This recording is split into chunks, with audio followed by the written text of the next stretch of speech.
ಕಿ ನಿಮ್ಮ ಹೆಸರನ್ನ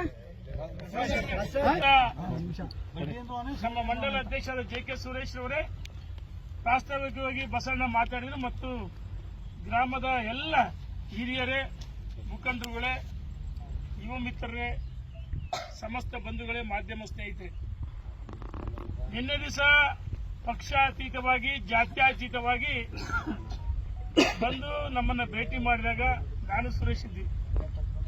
ನಮ್ಮ ಸಮಸ್ಯೆಗಳನ್ನು ಕೇಳಬೇಕು ಅಂದಾಗ ಇದರ ಅರಿವು ಸಂಪೂರ್ಣ ಇತ್ತು ನನಗೆ. ಈ ಹಿಂದೆ 2018ರಿಂದ ಸತತವಾಗಿ ನಾನು ವ್ಯಕ್ತಿ ಹೆಸರುಗಳನ್ನು ಹೇಳಲ್ಲ, ಇಲ್ಲಿ ಗಣಿಗಾರಿಕೆಗೆ ಅವಕಾಶ ಮಾಡಿಕೊಡ್ಬೇಕಂತೇಳಿ ಬಹಳ ಪ್ರಯತ್ನವನ್ನು ಮಾಡಿದರು ಮತ್ತು ಬೇರೆ ಬೇರೆ ರೀತಿಯ ಆಮಿಷಗಳನ್ನು ನಮಗೆ ತೋರಿಸಿದರು. ನಾನು ಒಂದೇ ಮಾತು ಹೇಳಿದೆ, ಬಹಳಷ್ಟು ಮೇಲ್ಗಡೆಯಿಂದ ಒತ್ತಡಗಳು ಬಂದು ಅದಕ್ಕೆ ಜಗ್ಲಿಲ್ಲ, ಬಗ್ಲಿಲ್ಲ. ನಮ್ಮ ರೈತನ ಬದುಕು ಹಸನ ಆಗಬೇಕು. ಇಲ್ಲಿ ದೊಡ್ಡ ಕೆರೆ ಇದೆ, ದೊಡ್ಡ ಕೆರೆ, ಈ ಹೊಸಕೆರೆ ಈ ಭಾಗದ ರೈತರ ಜೀವನಾಡಿ. ನಾವು ಭದ್ರಾ, ತುಂಗ, ಕಾವೇರಿ, ಕೃಷ್ಣ ಯಾವ ರೀತಿ ಹೇಳ್ತೀವಿ ಎಲ್ಲ ಹೇಳ್ತಿದ್ದೀರಿ. ಆ ಭಾಗದಲ್ಲಿ ಏನು ನಮ್ಮ ಜಲಾಶಯಗಳದವೆ, ಅವು ರೈತರ ಜೀವನಾಡಿಗಳು. 2 ಜಿಲ್ಲೆ, 3 ಜಿಲ್ಲೆ, 4 ಜಿಲ್ಲೆ ಒಳಪಟ್ಟಿತ್ತು.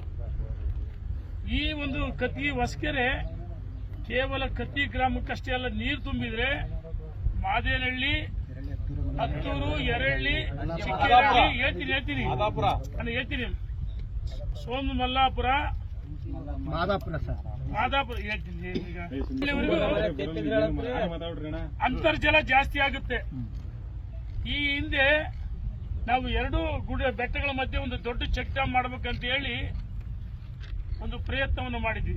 ಯಡಿಯೂರಪ್ಪನವರು ಉಪಮುಖ್ಯಮಂತ್ರಿ ಆಗಿದ್ದ ಸಂದರ್ಭದಲ್ಲಿ ಚೀಫ್ ಇಂಜಿನಿಯರ್ ಕರ್ಕೊಂಡ್ಬಂದು ಇಲ್ಲಿ ರೈತರು ಸ್ಥಳೀಯವಾಗಿ ಚೆಕ್ ಡ್ಯಾಮ್ ಮಾಡಿ ತೊಂದರೆ ಆಗುತ್ತೆ ಅನ್ನೋದಕ್ಕೆ ನಾವು ಅಲ್ಲಿಗೆ ಮೊಟಕುಗೊಳಿಸಿದ್ವಿ.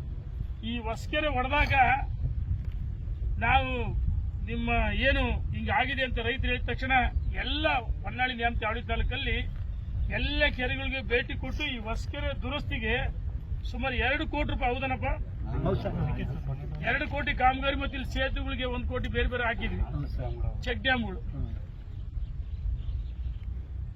ಇದ್ರ ಉದ್ದೇಶ ಅಂತರ್ಜಲ ಕುಸಿಬಾರದು. ಅಂತರ್ಜಲ ಕೆರೆ ಏನು ಡ್ರೈ ಆದ್ರೆ, ಒಣಗಿದ್ರೆ ಇಲ್ಲಿ ರೈತರ ಬೋರ್ವೆಲ್ಗಳು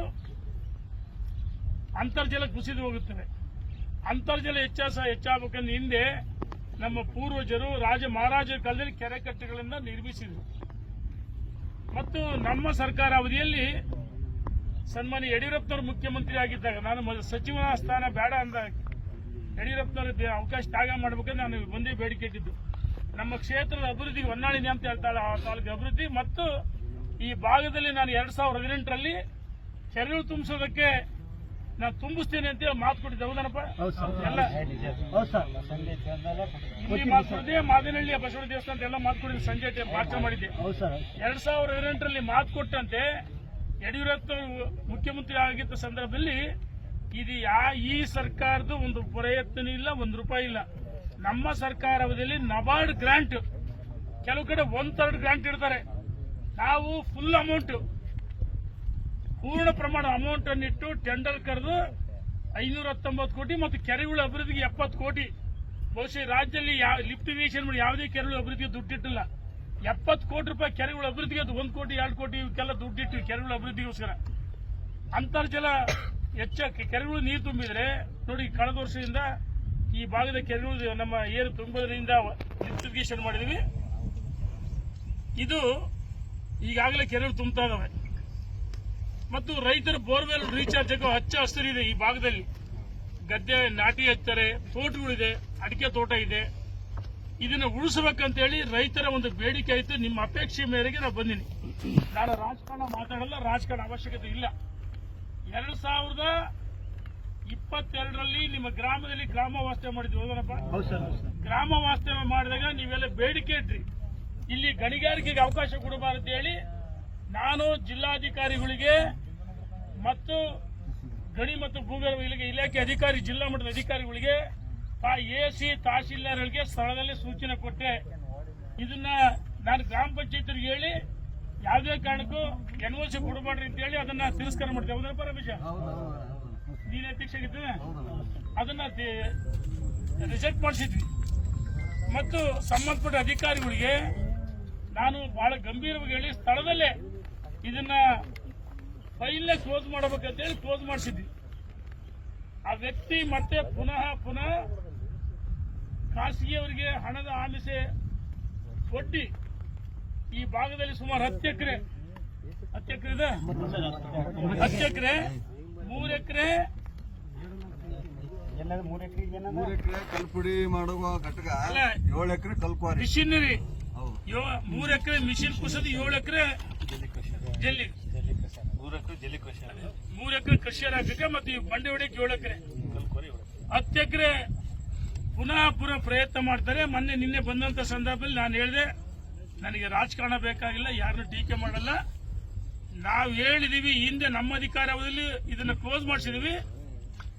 ಈಗ ನಾನು ನಿಮಗೆ ಭರವಸೆ ಕೊಡ್ತೀನಿ, ಯಾವ ಹರಿಬ್ರಹ್ಮ ಬಂದ್ರು ಈ ಗಣಿಗಾರಿಕೆಗೆ ನಾನು ಅವಕಾಶ ಕೊಡಲ್ಲ, ಗಣಿಗಾರಿಕೆ ಅವಕಾಶ ಕೊಡಲ್ಲ. ಯಾರು ಇಲ್ಲಿ ಕೃಷಿ ಹಾಕಕ್ಕೆ ಆ ಮಾಲೀಕ ಪ್ರಯತ್ನ ಮಾಡ್ತಾರೆ, ನಾನು ಸವಾಲಾಗ್ತೀನಿ. ನಿನಗೆ ತಾಕತ್ತಿದ್ರೆ ನಿನ್ನ ಪ್ರಭಾವವನ್ನು ಬಳಸಿ ಇಲ್ಲಿ ಕೃಷಿಯ ಕೂರ್ಸು ನೋಡ್ತೀವಿ ಅಂತೇಳಿ ಸವಾಲಾಗ್ತೀನಿ. ನನ್ನ ಉಸಿರಿರೋವರೆಗೂ ಈ ಗಣಿಗಾರಿಕೆ ಅವಕಾಶ ಕೊಡಲ್ಲ. ಒಂದು ಕಟ್ಟಡಗಳ ನಿರ್ಮಾಣಕ್ಕೆ, ಸರ್ಕಾರಿ ಕೆಲಸಗಳಿಗೆ ಕೃಷಿಯರು ಗಣಿಗಾರಿಕೆ ಬೇಕು, ಇಲ್ಲ ಅಂತಲ್ಲ. ಅದು ಎಲ್ಲಿ ಬಂಜರು ಭೂಮಿ, ವೇಸ್ಟ್ ಭೂಮಿ ಅಂತ ಕಡೆ ಮಾಡ್ಕೊಳ್ಳಕ್ಕೆ ಅವಕಾಶ ಇದೆ. ಆದ್ರೆ ಇಲ್ಲಿ ರೈತನ ಬೋರ್ವೆಲ್ಗಳು ಪಕ್ಕದಲ್ಲೇ ಕೆರೆ ಇದೆ, ಹೊಸಕೆರೆ, ದೊಡ್ಡ ಕೆರೆ, ಮತ್ತೆ ಅಡಿಕೆ ತೋಟಗಳು, ಫಾರೆಸ್ಟ್ ಎಲ್ಲ ಇದೆ. ಜಾನುವಾರುಗಳಿಗೆ ಸುಮಾರು 2,000 ಜನ ಮೇಲೆ ಜಾನುವಾರುಗಳು ಇಲ್ಲಿ ಬಂದವೆ.